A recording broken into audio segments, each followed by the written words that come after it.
On August the 26th, 1883, the tiny volcanic island of Krakatoa erupted, creating one of the worst natural disasters in recorded history.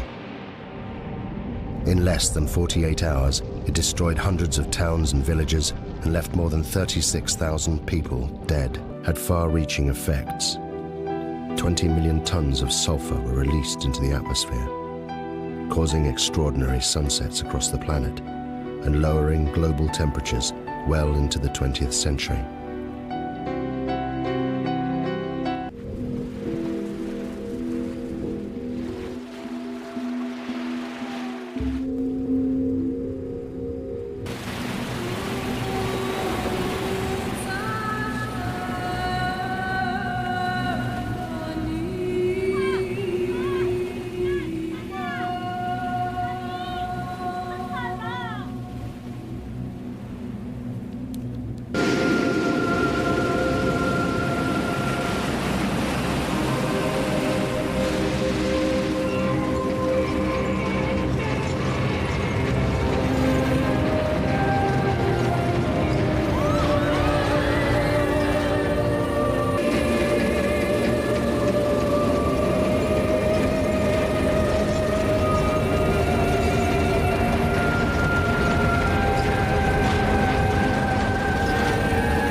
Assalamualaikum warahmatullahi wabarakatuh. Ini adalah Roger Verbeek, ahli geologi yang mengumpulkan data-data dari mereka yang hidup dari letusan gunung itu, catatan saksi mata dan wawancara. Dan film ini dibuat dari catatan-catatan itu.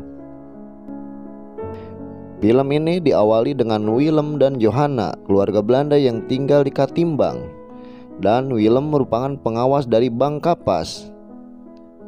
Gempa kecil-kecil sudah terasa dan Johanna merasa khawatir dan selalu ajak Willem untuk pergi.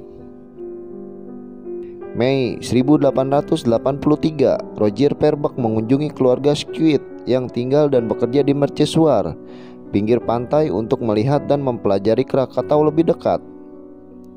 Di saat makan malam, Joseph, anak dari Squid, kasih batu apung ke Verbeek yang waktu itu menjadi teka-teki untuknya. Ini adalah Kapten Lindeman, merupakan pembawa kapal laut di Pelabuhan Anyer. Waktu itu ia dapat job untuk membawa wisatawan yang ingin mengunjungi Pulau Krakatau. Dan ini Tokaya, juru tulis Willem, orang Jawa yang direkrut Belanda mengelola koloni. Karena kesetiaannya pada Belanda sehingga ia dikucilkan dari orang pribumi. 27 Mei 1883, kapal uap Loden yang membawa 86 penumpang dalam perjalanannya ke Krakatau. Di saat itu tiba-tiba ada letusan yang kepulan asapnya bisa terlihat oleh Roger Verbeek yang sedang melakukan perjalanan.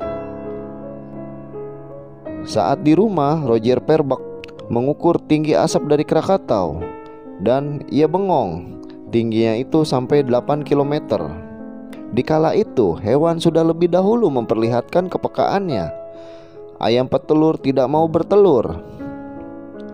Malam sebelum letusan, anak-anak dari Willem sempat menonton wayang. Johanna ketemu dengan Roger Verbeek dan bertanya tentang keanehan hewan-hewan, tetapi Roger Verbeek tidak bisa menjelaskan semua itu.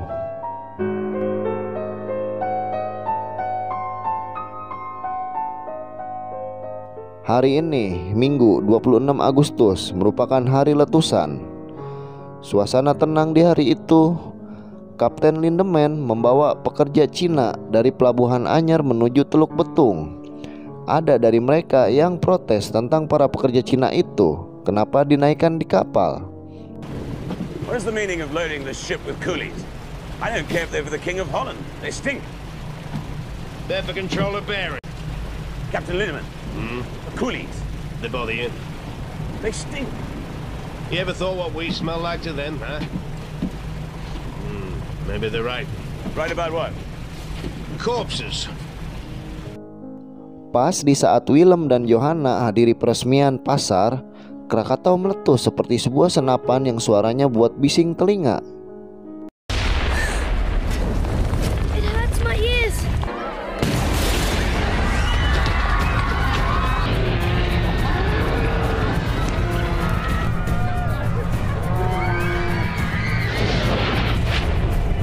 By now, the volcano was in full eruption. Every second, almost 1 million cubic meters of ash, rock, and pumice were being forced out of the vent, crashing down the mountainside. This avalanche had an extraordinary effect on the sea. It caused unpredictable swells and rapid tidal movements. The volcano was about to claim its first victims.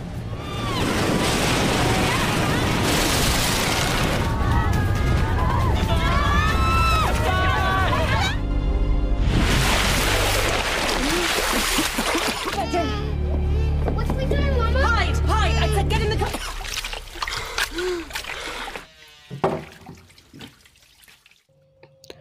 Johanna dan ketiga anaknya selamat dari tsunami ini. Rogier Perbak berada di Boiteljong, 96 km dari Krakatau. Ia pun sibuk dengan bukunya. Dan ternyata Krakatau itu 3 gunung yang mempunyai 1 dapur magma yang besar.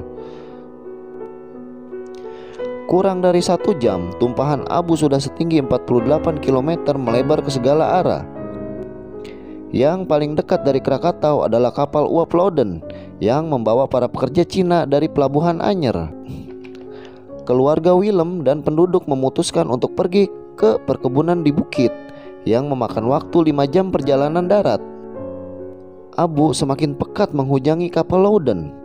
Mereka pun melihat cahaya-cahaya aneh yang diakibatkan bercampurnya gas-gas dan abu yang menghasilkan letupan listrik.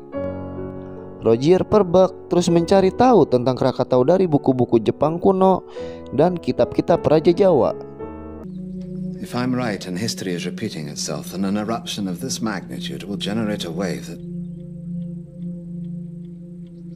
it will engulf this entire coastline.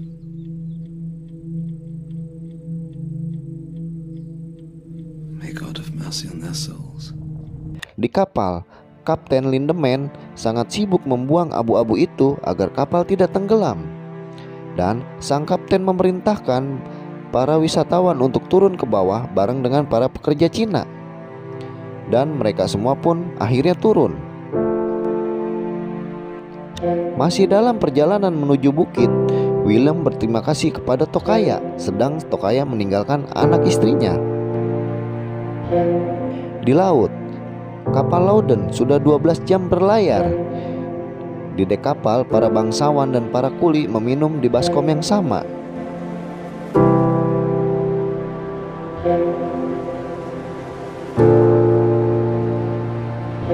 Akhirnya, Willem dan para penduduk sampai di perkebunan bukit. Ia berjanji akan melindungi semua penduduk. Esok hari, Senin 27 Agustus 1883, tidak ada fajar karena semua langit gelap dan letusan-letusan gunung semakin meningkat. Ada salah satu letusan yang dahsyat, memekikkan telinga, membuat semuanya tidak mendengar.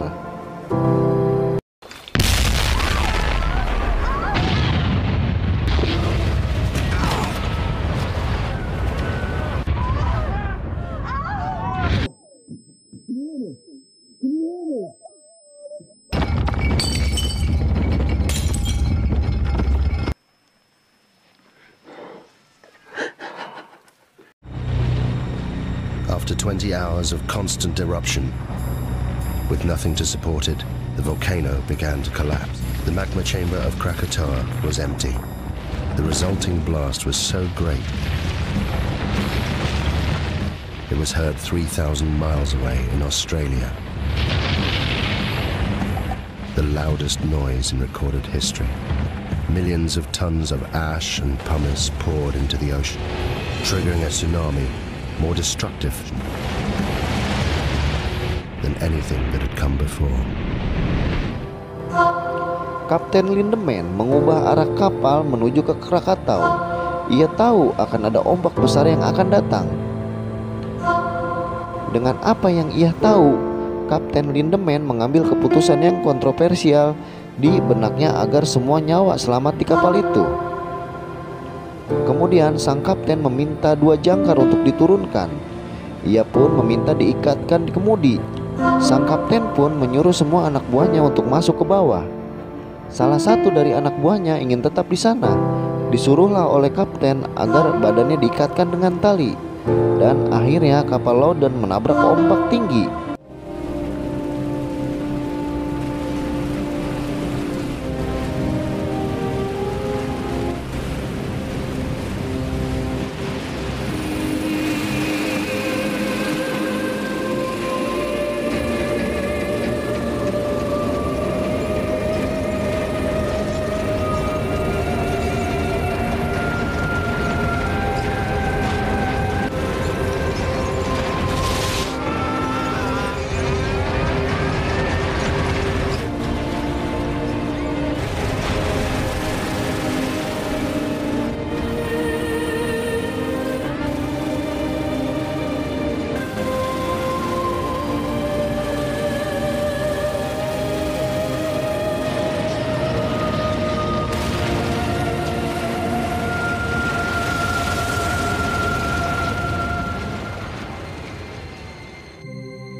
Dikisahkan, anjing dari Yosef pergi keluar mercusuar dan ibunya mencari anjing itu jauh sampai ke tebing.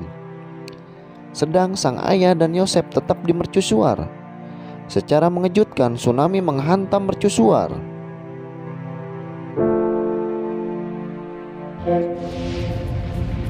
The collapsing volcano had unleashed a final avalanche of scalding ash and pulp. Where it made contact with the water, it rode on a cushion of steam, ripped across the ocean towards the highlands of southern Sumatra. Ash, gas, and pumice heated to more than 500 degrees centigrade.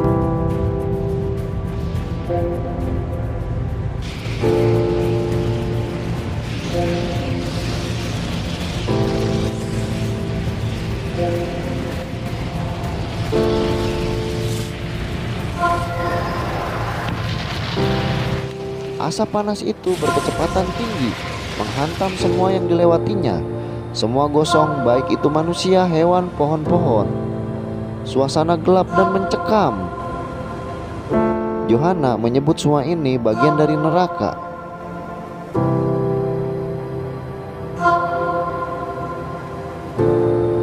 Willem, Johanna, Tokaya, dan 2 anaknya pun selamat.